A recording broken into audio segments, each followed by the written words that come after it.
Hello everyone, thank you for coming. Have you ever heard the scream of fishing line as it is stretched to its limits by a big bass? If not, I have a few tips for you that can help you successfully get big fish on the line. I will inform you on how to choose what fishing line to use, what some of the most popular baits are, as well as some of my favorites, and how to work some of these baits in order to get more bites. To start off, the type of line you use is very important.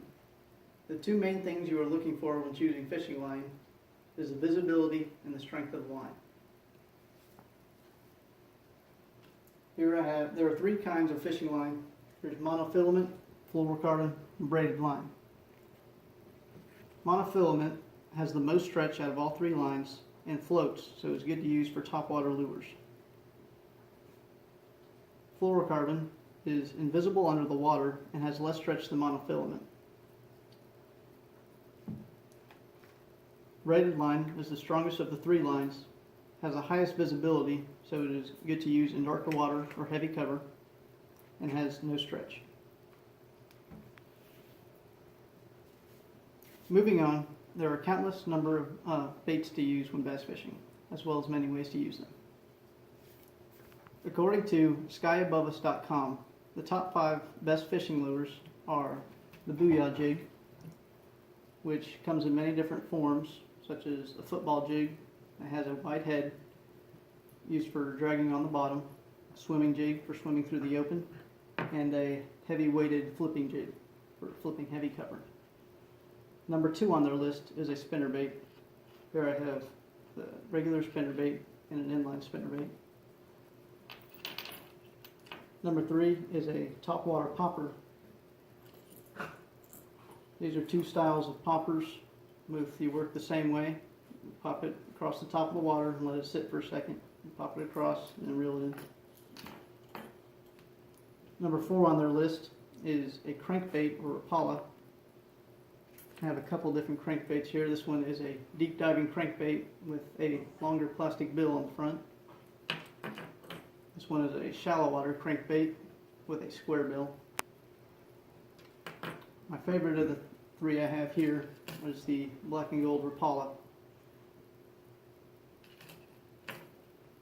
And all three of those, you can just cast them out and reel them back in. Or the Rapala, you can use it as a topwater lure as well. Number 5 on their list is a soft plastic Senko.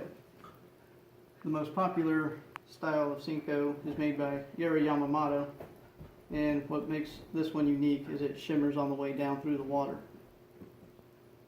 One way to rig one of these is called a wacky rig, where you hook it in the middle and just bounce it across the water.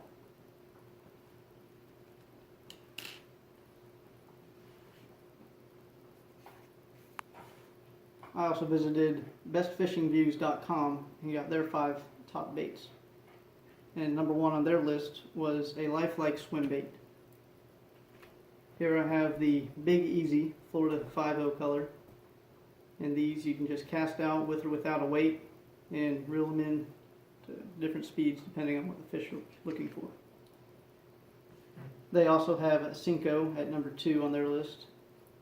For number 3, they have a rattle trap, which is a hard plastic bait, which you just cast out and retrieve it, and it rattles on the way through the water. They have a trick worm for number 4, which is commonly rigged using a Texas rig, putting the hook through the top, sliding it all the way up, and putting the hook back through.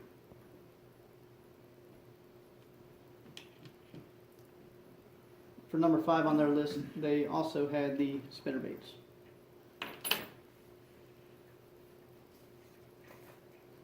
Ultimately, bass fishing is a fun challenge and a lot of thought goes into it.